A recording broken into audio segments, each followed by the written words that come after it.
Chapter 1: How and why this textbook is a unique approach to learning about communication planning.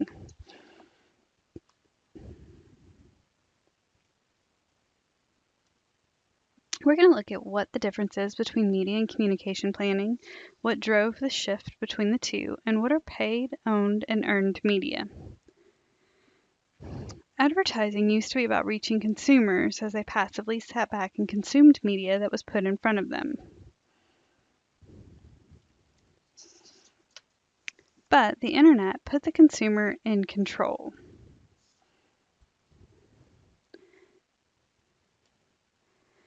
Steve Jobs put it all in your pocket through the iPod, the iPhone,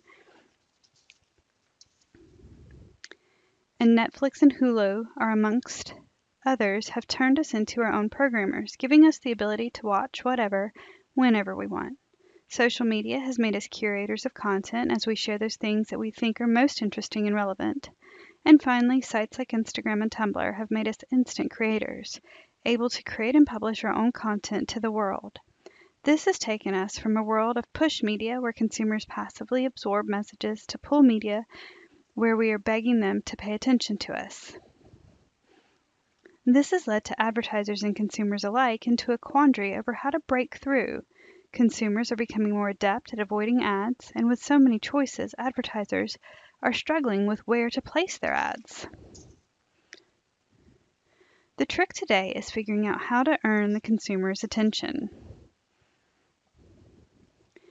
Communications planning takes us down the road of intersecting consumers on their decision journey and having the right conversations at the right moments in order to influence them to at the very least consider, if not buy, our product. Communications planning is about dialogue, a two-way conversation about your brand. Consumers are talking, so the job of the communications planner is to figure when and where those conversations are taking place and to become a part of it.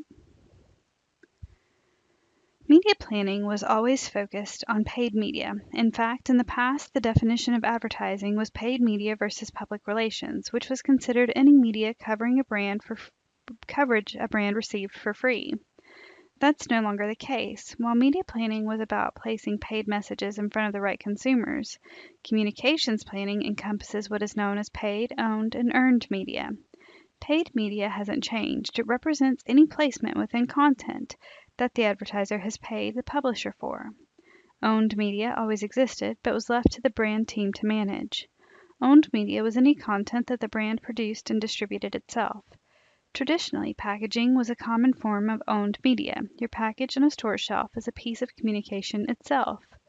But with the growth of digital, most brands now have their own website or app, an owned asset. Retail stores are increasingly becoming a strong branding tool. Whether those are permanent locations or temporary pop-up shops, a retail location can be very useful in communicating something about your brand. Finally, earned media is any brand communication that comes from consumers themselves.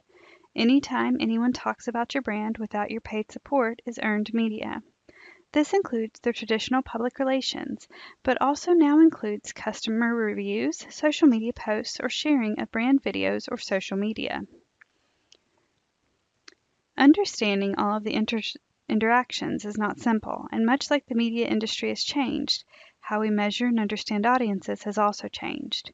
You'll learn more about this throughout the course, but the course overall follows the process of channel selection utilized by Nielsen's ComSport tool.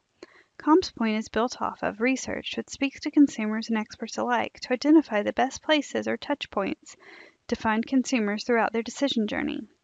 In the next chapter, you're going to be introduced to the process at a higher level and learn the steps that are necessary to creating effective and efficient communication plans.